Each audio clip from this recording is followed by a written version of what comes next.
commencer donc le shiur ce soir. Et on est dans le chapitre numéro 6, chapitre Vav, où nous avons abordé la dernière fois les éléments essentiels donc des achakot, les choses qu'on doit respecter au moment où la femme est nida. Et on avait vu donc la première chose c'était un kalotroche, lorsque ne pas avoir l'esprit volage et léger pendant justement la période. Parce que donc il y avait, dès qu'il y a des paroles volages, on avait expliqué la dernière fois, automatiquement les esprits s'échauffent et ça peut amener dans des shalom à des gros problèmes. La deuxième chose qu'on va voir aujourd'hui, c'est donc Negia V'Oshatat Miyad Yad, le fait de se transmettre un objet de main à main. C'est une des interdictions qu'il y a dans les lois de Nida, qu'on ne peut pas transmettre à sa femme un objet dans sa main. Parce que à partir du moment où on va commencer à lui donner quelque chose, il peut y avoir un contact qui va se passer. Même si par exemple la chose nous paraît assez lointaine dans notre esprit, mais il suffit qu'il y ait eu une séparation qui ait duré un peu plus de temps que la normale par exemple, où le manque affectif, ou le besoin de se retrouver parfois est très important. On ne peut pas savoir qu'est-ce qui peut se passer. Or, les Chachamim ont bien compris la psychologie humaine, c'est que l'homme, par nature, est un homme faible. Et quand on sait qu'on est un homme faible, alors ça veut dire qu'on peut trébucher. Même si la chose nous paraît loin par rapport à l'acte en lui-même, mais malgré tout, on peut tomber. Si on peut tomber, il faut faire attention. Donc ça fait partie donc de la chose en question, on va voir tout de suite. Asur la adam mingoa beishto nida, donc on avait vu qu'on n'a pas le droit, il y a une interdiction de toucher sa femme qui est nida. Vavloshi d'avoir miyado le yada asur, même transmettre donc un objet de main à main, c'est interdit. Shema igaba, de peur donc qu'on va la toucher. Veyesh bazé mishum lotikrav, et il y a donc par ce billet-là de la toucher l'interdiction qui est formulée dans la Torah de lotikrav.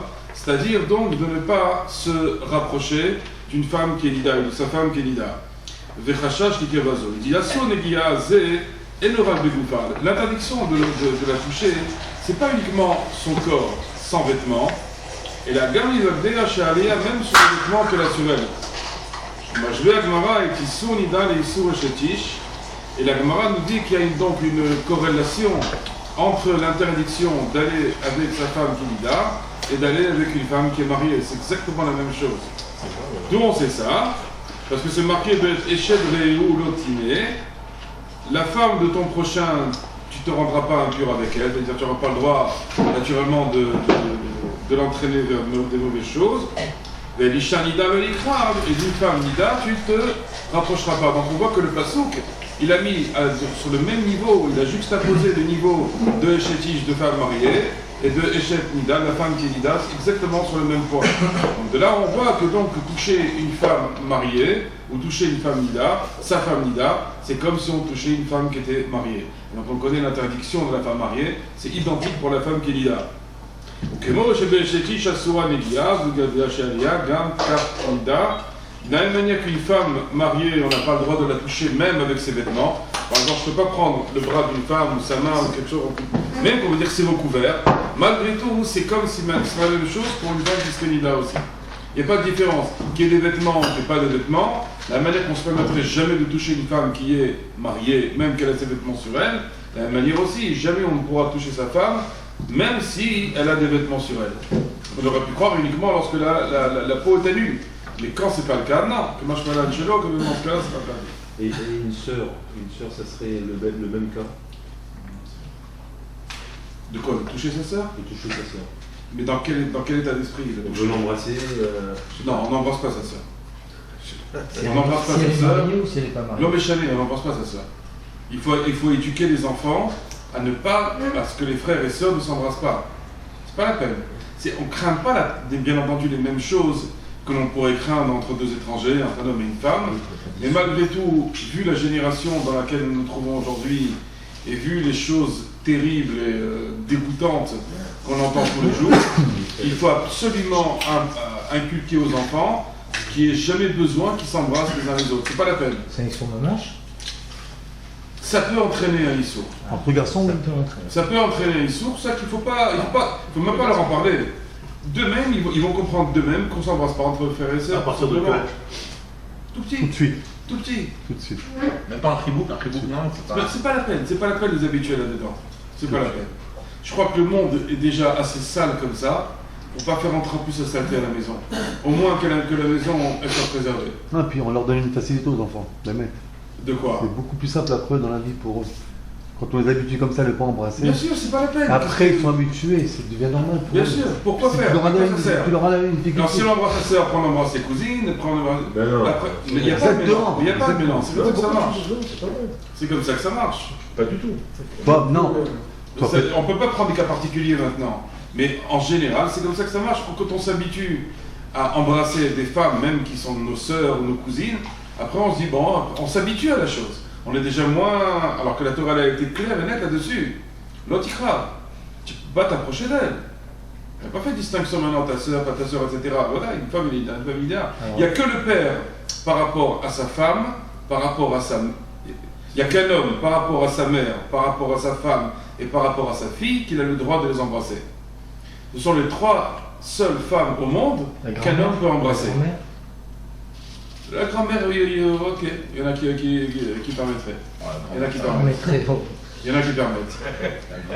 Ah, Donc il y a quoi, la grand-mère Il n'y a que la mère, la femme et la fille qu'un homme a le droit d'embrasser. Naturellement, on n'embrasse pas sa mère quand on embrasse sa femme. Et on n'embrasse pas sa femme quand on embrasse sa fille. Il y a aussi une manière. Comment on embrasse sa fille? Hein? Comment on embrasse sa fille? D'une manière affectueuse et d'une manière paternelle. Sur la joue, sur la tête, quoi. Sur le front. Maintenant, attention, lorsque c'est une fille, il faut faire attention de ne pas tomber aussi dans l'excès, dans la mesure où des gens ils disent non, moi ma fille je la touche pas, même pas en rêve, etc. Il faut bien comprendre une chose, que si un homme ne donne pas de l'affection à sa fille, elle ira trouver cette affection dans les bras d'un autre. Et malheureusement, c'est le vécu que moi au début quand je le disais, je ne le vivais pas, je ne le voyais pas, après je l'ai vu. Je l'ai vu tout autour de moi.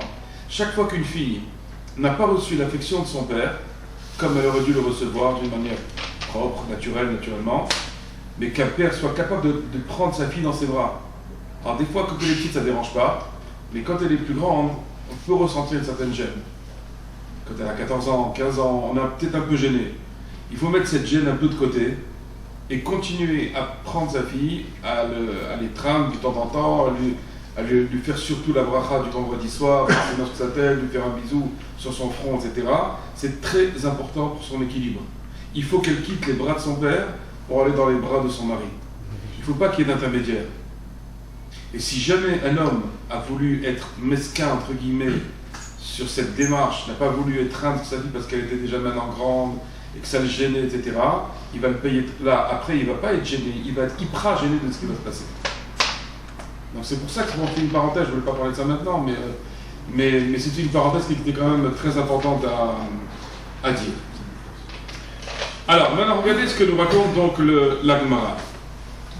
Tana de Eliyahu. Voilà un enseignement que dans le Beta Midrash d'Eliyahu Hanavi, c'est arrivé, cette histoire-là est arrivée avec Eliyahu Hanavi en personne, et vous allez voir de qu'est-ce qui s'est passé, et d'où l'importance justement maintenant donc de ne pas toucher sa femme lorsqu'elle est nida. Regardez. מעשה בתלמיד אחד ששנה הרבה וקרא הרבה ושימש תלמידי חכמים הרבה. Il y a eu une histoire une fois avec un élève qui a beaucoup appris la Torah, qui avait beaucoup appris la Mishnah et qui avait servi énormément les Talmidei Chachamim. Il a fait beaucoup de chimouche. Umet bechatzi yamav, et il est mort à la moitié de ses jours. Vers l'âge de 30-35 ans, il est parti. Aïta ishto le telet filin shelo. Et voilà que son épouse, la veuve, prenait donc cette filine avec elle.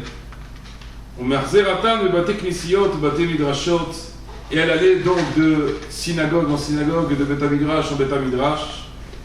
Elle leur disait aux étudiants qui étaient là-bas, au Talmidei Chachamim, Ketiv Batorah, voilà que c'est marqué dans la Torah, Ki chayecha borech yamecha, car elle est ta vie, et la prolongation de ta vie. Baali, mon mari, chez Shana Arbe, qui a étudié beaucoup, Bekara Arbe, Veshimesh Talmidei Chachamim Arbe, et qu'il a beaucoup servi les Talmidei Chachamim, Mipnei ma met bechatzi yamav, à cause de quoi il est mort à la moitié de ses jours. Elle est venue avec une bonne ta'ana, la Torah c'est une Torah de vie. Il y a quelqu'un qui étudie la Torah, qui est proche du Talmidei Chachamim, qui fait tout ce qu'il peut pour la Torah, comment il peut mourir jeune comme ça? Un homme, il peut venir, une personne peut venir avec une ta'ana, un prétexte pareil, c'est pas possible. Alors c'est du sheker tout ça alors, c'est du mensonge, on se moque de nous. Ou c'est une Torah de vie, ou c'est une Torah de mort. Mais qu'est-ce qu'il y a eu? Elle était énervée la dame. Vélo aya adam chazira davar. Et personne n'était capable de lui répondre. Qu'est-ce que vous allez lui répondre dans une vidéo comme ça? Qu'est-ce que vous voulez dire? Qu'est-ce que vous voulez qu'on dise? Ils sont remontés les veuves. Hein? Elles sont très remontées, une veuve peut être parfois très remontée. On lui a pris son mari. Pam echad nitarachti etzla. Et bien au Navi, il raconte, il dit une fois, je me suis trouvé chez cette femme, chez cette veuve. Ve'aita mesicha koloto ameora. Et elle m'a raconté la même histoire qu'elle demandait à tout le monde. Que son mari était mort jeune et... Ve'amartila biti, je lui ai dit, ma fille, Bimen iduter ma'u etzlech, lorsque tu étais en pleine nida, lorsque tu avais ton flux de sang qui sortait pendant les 5 premiers jours, comment ça se passait? C'est quoi, comment ça se passait? Comment ça se passait avec ton mari? Est-ce qu'il y avait quelque chose? Il y avait des relations? Il y avait vous... Amrali, chas v'shalom. Non, jamais, ma pitor, ma filou be'atzbak tanano nagabi. Même avec un petit doigt, il m'a jamais touché. Et Yohanavi continue à parler avec elle. Elle ne savait pas que c'était Yohanavi. Elle pensait que c'était un rave. Bimen ivonaïr ma'u etzler. Il a continué de poser des questions. Il a dit, quand c'était les 7 jours de pureté, puisque vous savez qu'après les 5 jours, après on commence à compter les 7 jours pour aller ensuite migrer. Comment ça se passait pendant ces 7 jours-là? Entre qui et qui? Entre elle et son mari. Shema evetlo asakin shebeyader venagabar. Peut-être tu lui as donné une fois un couteau dans sa main et qu'il t'a touché. Amrali, elle lui a répondu, la veuve, Achalimi, il mangeait avec moi dans le même plat. Et on avait vu, vous rappelez-vous ce qu'on a vu, ça rapproche les cœurs automatiquement. Bekirou Bassar, Yachalimi Bekirou Bassar, et il mangeait, et il dormait avec moi, les corps rapprochés. Naturellement, chacun avec ses vêtements, mais ils étaient ensemble dans le même lit. Vélo altal d'ato d'avoir faire, mais jamais il nous est venu à l'idée d'en arriver justement d'avoir une relation entre nous. Donc ça veut dire, d'abord il a fait mouche, et il mon avis, il savait très bien pourquoi il posait ces questions-là. Il avait tout de suite vu la neshama de la personne. Donc il a compris que la tache de sang, que ce sang qui avait coulé, que cet homme-là, ce jeune homme, ce jeune Talmid Racham qui était parti, c'est parce qu'ils n'étaient pas makpid dans le bois de Nida. Véa Martila, regardez la réponse d'Eliyahu Hanavi. Je lui ai répondu, Baruch Hamakom Sha'arago, béni soit Dieu qui l'a tué.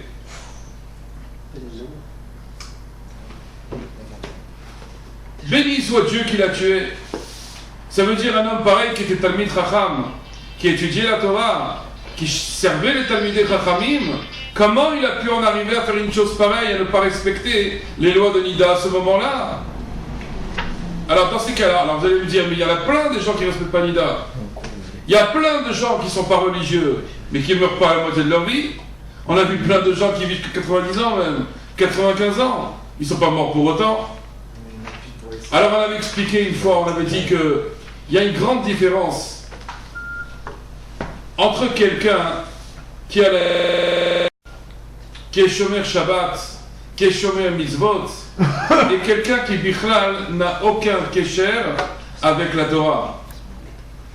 Ça n'a rien à voir, ça ne marche pas de la même manière. Il y a quelque chose d'important, je crois.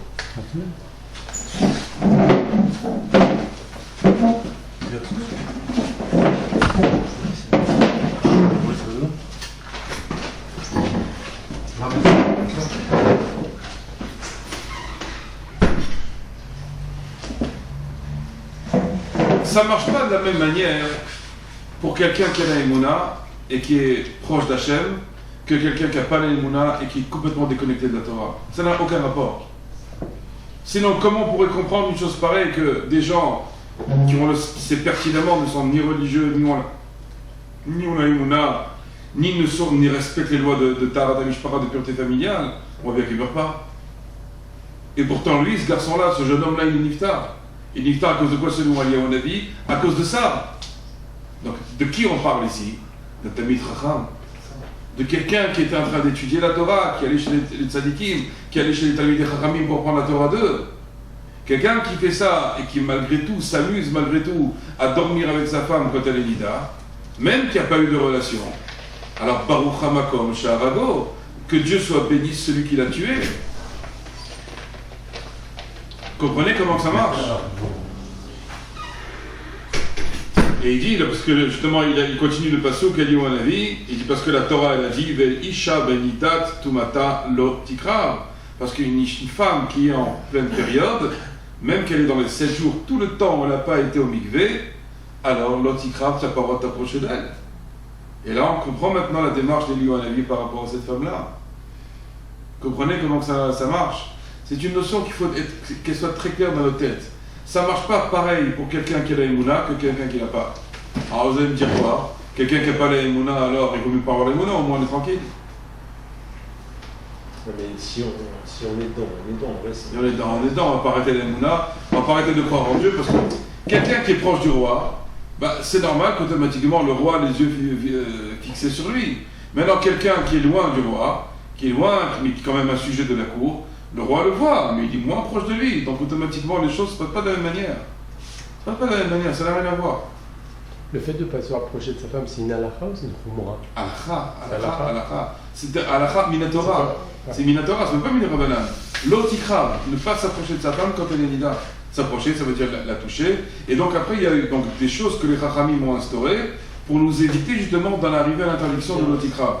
Quand par exemple, on dit voilà, ne pas se passer un objet de main à main, c'est pour ne pas en arriver justement à l'otikrav.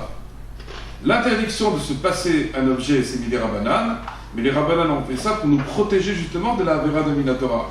Et l'otikrav, pourquoi on n'a pas le droit? Parce que justement après Chaz Shalom, on en est arrivé véritablement après un acte. Et l'acte en question, là, on ne parle plus de ça. Quoi. De rester à 5 cm de sa femme, quand on est nida. Est-ce que c'est... Ça, c'est très personnel, on va dire, c'est très... Chacun comme on le ressent. Si je sais qu'être près d'elle comme ça... C'est vrai que je vais ressentir, mais je ne veux pas aller avec elle, c'est ça. Ouais, non, mais alors, si ça va nous faire ressentir des choses qui ne sont pas cachées, entre guillemets, au moment justement de la nida, il vaut mieux éviter. D'accord? Donc, de ce midrash et d'autres midrash en question, d'autres midrash qui sont sur ce même sujet, donc de là on apprend que le Issour n'est qu'un collèle Gamor Shatat Refet. Donc de là on apprend en tout cas d'Eliyahu Hanavi que même donc transmettre un objet, on n'a pas le droit. Donc c'était Xira de Chachamim, mais elle était déjà existante même avant Eliyahu Hanavi. Puisque Eliyahu Hanavi lui-même, il vient nous dire la chose, peut-être, comme vous conduisez, il dit non, jamais il m'a transmis, jamais il m'a donné quelque chose, etc. Rav, en public, ça pose un problème, ça. Le fait de ne pas donner... En public, on va le voir juste après, que Kavod Abriot, le Kavod Abriot d'Ochré Takol. Ça veut dire que si par exemple maintenant on est à table et qu'il y a des invités qui sont avec nous, et que... Comment? Elle va s'en rendre compte, ils vont s'en rendre compte. C'est pour ça. Donc dans ces conditions-là, on a le droit donc de prendre, par exemple, la femme, elle donne un objet comme ça, devant tout le monde, on ne va pas lui dire Tienida. Ça ne se fait pas. Ça ne se fait pas. Dans la mesure où ça ne se fait pas, comme Kavod Abriot d'Okretakol, l'honneur des créatures repousse beaucoup de choses dans la halakha. Donc dans ces conditions-là, on va dire ok, alors il vaut mieux ne pas avoir honte et prendre malgré tout l'objet de la part de sa femme et ne pas lui faire honte en public, parce que l'intimité d'une femme, en général, une femme n'aime pas dire qu'elle est nida. Et puis de toute façon, les hommes ou les gens qui sont autour n'ont pas le savoir. Ça ne regarde personne. Et dans la mesure où ça ne regarde personne, en plus c'est grillé dans la alors que... Oui, tout le monde comprend. Si ce sont des gens qui sont avertis, qui sont à table avec nous, automatiquement, ils vont comprendre tout de suite. Alors, dans la tête, automatiquement, surtout chez les hommes, ah, tu as vu, elle est nida. Et automatiquement, il y a des recoupements qui se font, et ça ne donne pas de la doucha dans la tête des gens qui sont en train de voir ça. Donc tout ça, naturellement, il faut éviter. C'est pas bon qu'il faut éviter. Maintenant, si naturellement l'homme est seul avec sa femme, il n'y a pas de souci. Pas de souci, parce que l'intimidation, c'est ça, entre l'homme et la femme, il n'y a aucun problème. En public, ça veut dire qu'il peut y avoir une hachpala pour la femme que Voilà. qui sent.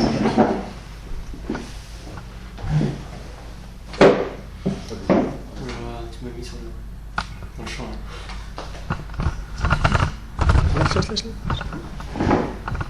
Désolé.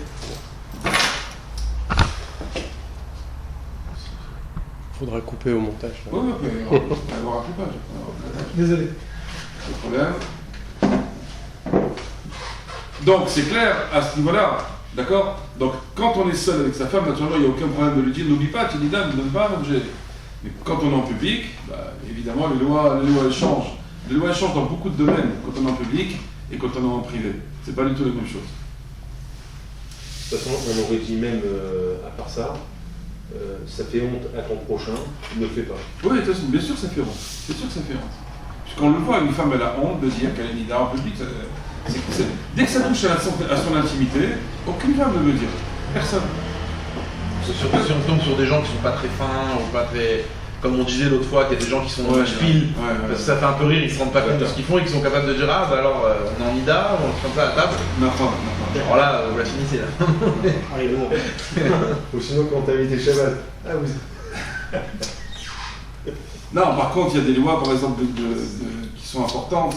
Lorsque, par exemple, le couple est invité chez les parents ou chez les beaux-parents, et que c'est le soir du mikvé. On peut pas venir, ça. Alors, on va y aller. On peut pas venir. Ouais, mais il y a des fois des parents ou des beaux-parents qui sont des loups. Insiste. Et qui disent, bon alors, après-demain, Shabbat, tu es avec nous. Hein. C'est qu'ils laissent même pas la possibilité de dire non au couple. Et maintenant, qu'est-ce qui se passe? La fille, elle va aller chez sa belle-mère. Et elle n'est pas à l'aise. Et qu'est-ce qu'elle va faire? Elle va devoir repousser le mikvé. Et ça, c'est fondamentalement un sourd. Ça c'est le mari qui doit.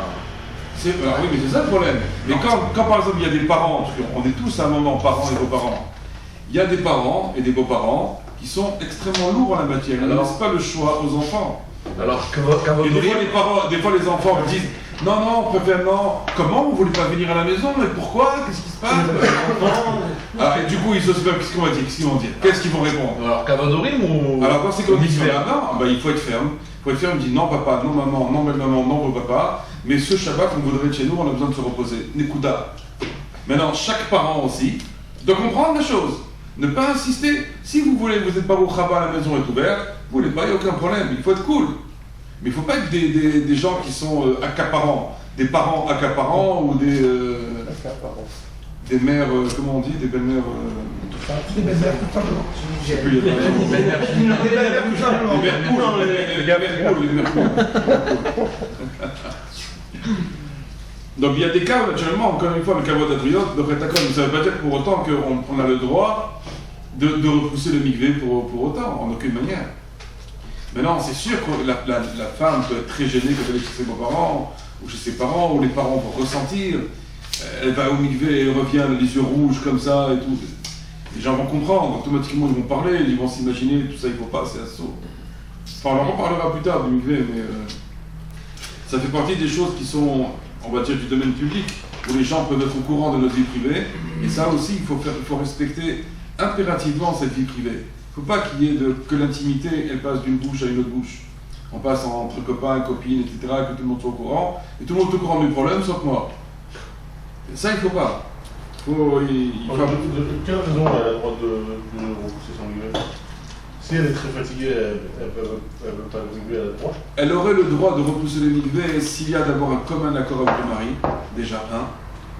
Et elle aurait le droit s'ils ont déjà un garçon et une fille, comme on va en parler tout à l'heure dans la suite du cours. Si on a déjà un garçon et une fille, ça veut dire qu'on a déjà accompli la mitzvah de Piria Verivia, d'avoir des enfants tels que la Torah le demande, et qu'après la mitzvah devient uniquement, entre guillemets uniquement, que Midera Banan. Et si c'est que ça canne Et dans la mesure où c'est que c'est Midera Banan, et qu'il y a un cas de force majeure, et que les deux sont d'accord pour dire qu'on est mochel, qu'on pardonne l'un envers l'autre, Belev Shalem avec un cœur parfait, dans ces conditions-là, éventuellement, on peut autoriser. Il faut demander, chaque fois, il faut demander un. Si c'est ça canne C'est-à-dire, ça va être failli. Je suis au Maroc, vendredi soir, ça tombe le mikvé. Et c'est très dangereux, le mikvé est à l'autre bout de la terre, il faut traverser. C'est canette, je suis peut-être en danger. Non, parce que le cas il est arrivé. Hein. Bah, il faut pas aller en pays arabe, de toute façon. Non, mais là, si on se Déjà, ça c'est réglé. Déjà, le Maroc, tu en es. Ça, le problème, il est résolu, de toute façon, hein. Non, mais si on se retrouve là-bas. Maroc, Tunisie, Afghanistan. De toute façon, je sais même pas si c'est des migrants. Il y a- Il y a des juifs. Il faut prendre ses précautions. Il faut prendre ses précautions. Non, mais si ça arrivait, ouais, voilà, ça veut dire. C'est dangereux, hein. En Iran, il faut. Oui, mais enfin, il faut pas que la chose se sache. S'il y a un danger, il vaut mieux y aller samedi soir. Et éviter que naturellement que les gens qui vont être là, ils vont être au courant, ils vont voir la femme arriver avec son sac, les cheveux mouillés, les yeux rouges. Il a été à la J'étais à la plage. On va prendre des quoi il faut prendre tout ça. Oui, mais alors quoi? Par exemple, on est en vacances. La femme elle donne au milieu et on est avec des amis. Comment on fait? Je vais prendre ma conseil avec tes amis. Ben, il ne faut pas aller en vacances avec des amis. Déjà. Arrête, il a loué déjà, il a loué. Non, mais je crois. Non, il faut que personne ne soit au courant que c'est la nuit du migré. C'est ça ce que je veux dire. Ah bon? Personne ne doit être au courant. Fais une sortie après. Le défi, on a le droit d'aller au Si quelqu'un il l'a vu. Je vais sortir. C'est très grave que les gens Il soient va se faire au des courant films après, le mec. c'est obligatoire qu'il y aura des films. Dans la Alors, c'est obligatoire. C'est très grave, j'imagine. Alors, c'est ça. Et alors, tout le monde est au courant. qui c'est qui a dit alors? C'est moi. Ah, il assume, hein. Il assume. Ah, mais alors, c'est pas Et grave. alors, ça veut dire que la sniout d'un couple juif, c'est quoi? C'est quand l'homme vit une pleine intimité avec sa femme et que personne n'est au courant de ce qui se passe entre eux. Oui, mais. C'est ça la sniout. Déjà, c'est ça la définition. D'accord, mais c'est on voit. Des erreurs. Oui. C'est-à-dire qu'on marche dans la rue, quand une femme va au migvé, les gens ils voient qu'elle va au migvé. C'est-à-dire que c'est pas. Oui, mais d'abord, ils ne savent pas qui c'est. Ils connaissent pas le mari, ils connaissent personne. Mais là, on parle de gens qui connaissent. Là, on parle de gens qui connaissent. Mais il y a un autre problème alors, parce que dans un quartier comme Arroma, quand une femme elle va au migré, on compte toutes ses copines. Attends, il n'y a pas qu'un migvé, tu vas me dire. Si. Si. Il n'y en a qu'un. Il n'y a qu'un migvé en face de chez moi. Non, genre vraiment, c'est-à-dire que. Je sors de chez Elle a moi. toutes ses chances de rencontrer. Le soir, je sors de chez moi, je vois les femmes qui vont au migvé, quoi. Bon, je regarde pas, la vérité, Faut pas regarder. je regarde pas du tout. Si jamais ça arrive une chose pareille, il faut en aucune manière regarder. En aucune manière.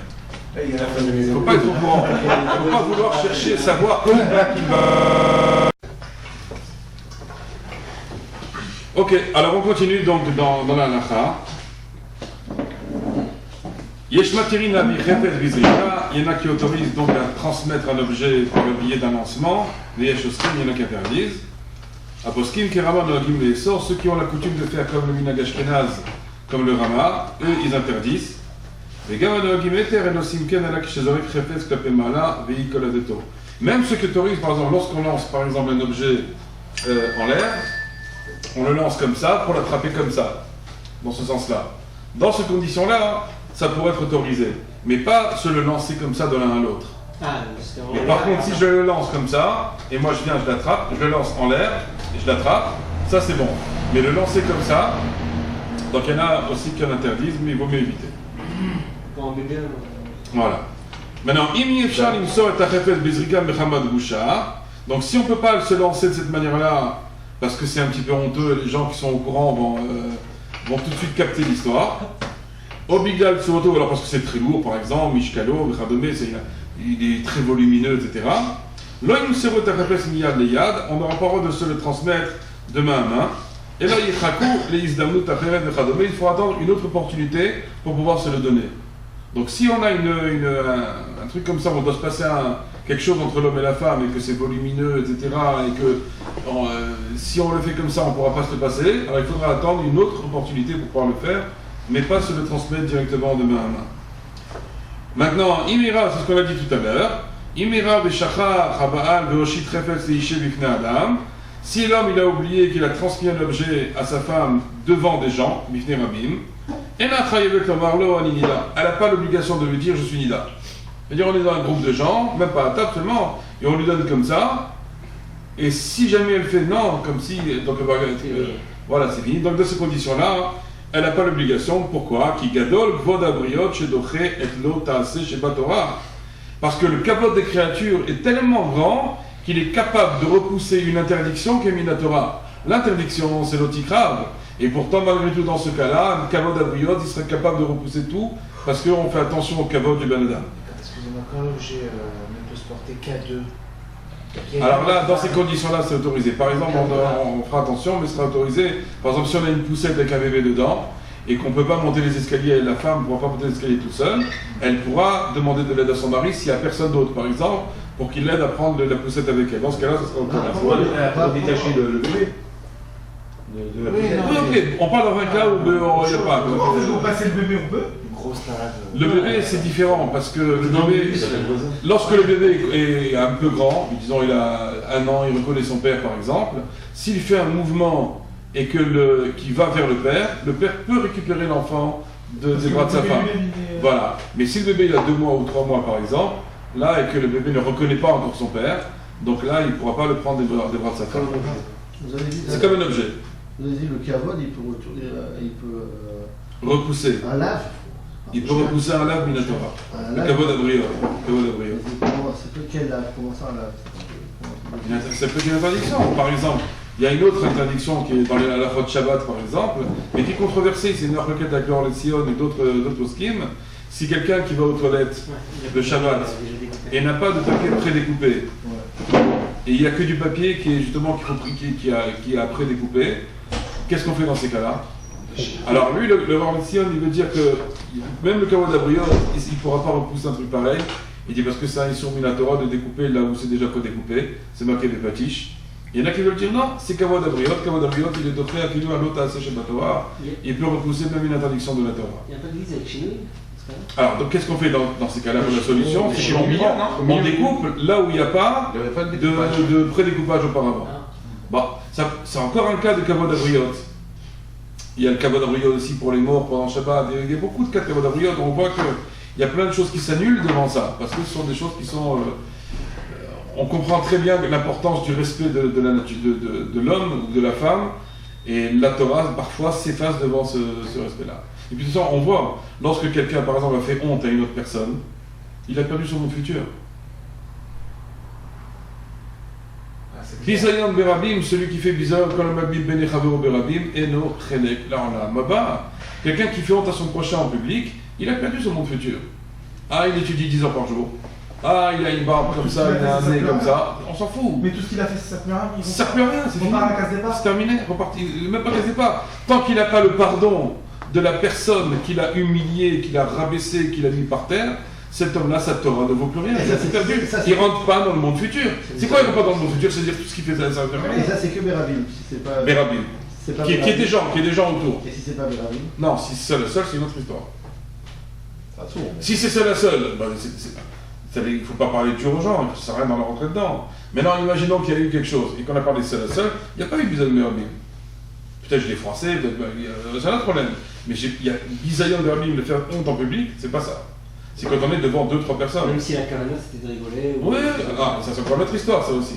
Il y a des gens qui se croient très malins en sentant des plaisanteries. Kol hakavod, c'est super, ça donne de la simcha. Mais le problème, lorsque la plaisanterie, elle est sur le dos de quelqu'un, alors c'est plus une plaisanterie, et donc il faut s'abstenir. Si tu n'arrives pas à sortir une vanne sans faire honte à ton prochain, alors ne sors pas de vanne.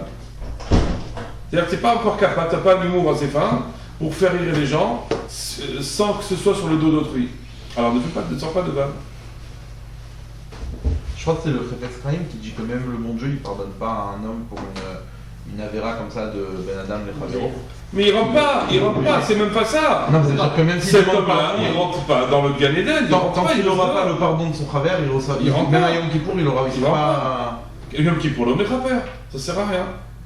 Donc on voit que le kavod abriot, il est immensément important dans la Torah. Donc la Kol Shekel, lorsque maintenant ça touche à l'intimité de la femme, et que le mari maintenant veut passer un objet à sa femme en public, et qu'elle est nida et que lui l'a oublié par exemple, elle n'a pas commencé à lui dire je suis nida. Non, kavod abriot. Le respect de la créature, il est tellement important que c'est doché à l'ota de la Torah. Mais c'est-à-dire, il va y avoir gentiment.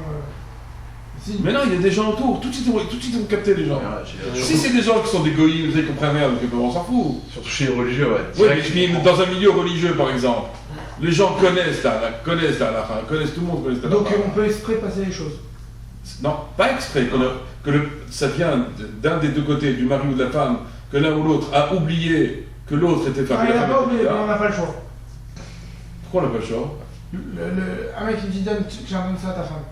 Elle est à côté de moi, tiens, fais-lui passer le plat. Tu le poses, genre, tu lui mets à côté. Je sais pas. Non, si on peut arriver à faire de manière discrète, sans que personne se rende compte, il faut le faire, Sinon, bien entendu. Sinon, si on voit que tout le monde nous regarde et qu'on est là et que tout le monde voit la scène, bon, qu'est-ce qu'on fait là-bas? On n'a pas le choix. C'est un peu bizarre d'être à côté, de poser les œufs. Voilà, c'est ça, c'est ça. Moi, j'ai dit, depuis tout à l'heure, tu dis Ben Alchabero. Comment on fait Une la personne qui est comme ça, chose elle veut t'embrasser, tu peux lui faire honte? Il faut la prévenir avant. Faut C'est, pas. Il y a un principe qu'il faut savoir. On ne pose jamais une question de halakha bediavad a posteriori. Non, mais On c'est, la- elle on te la fait comme pose- ça. On Elle te pose fait comme ça. toujours la question a priori. Jamais on ne pose une question a posteriori. Si tu sais, Elle te tourne la joue. si tu sais que tu vas te retrouver dans une situation un peu compliquée, il faut prévoir, il faut anticiper et justement solutionner la chose comme ça. Tu sais que ta soeur va arriver et que tu vas la voir et que ça fait longtemps que vous n'êtes pas vu, au téléphone tu l'appelles avant, tu dis écoute, sois gentil, voilà on a ce qu'on a appris au cours, il vaut mieux éviter, machin, etc. Ne te vexe pas, etc. Et comme ça le problème il est Moi, résolu. ça sert. Eh bien évidemment, il vaut mieux prévenir que guérir. Embrasser sa soeur. Il vaut mieux prévenir que guérir, c'est ça le principe ici, ce qu'on veut dire. C'est tout. Faut pas avoir peur. Non, non. De toute façon, c'est pour la doucha, c'est pas pour Bien savoir sûr, bien sûr. Mais c'est sûr que s'il y a maintenant il y a un problème de honte ou de pas honte, etc., mais Non, belle-sœur, c'est sûr que non. Pas envie d'embrasser. c'est compliqué. Et ta grande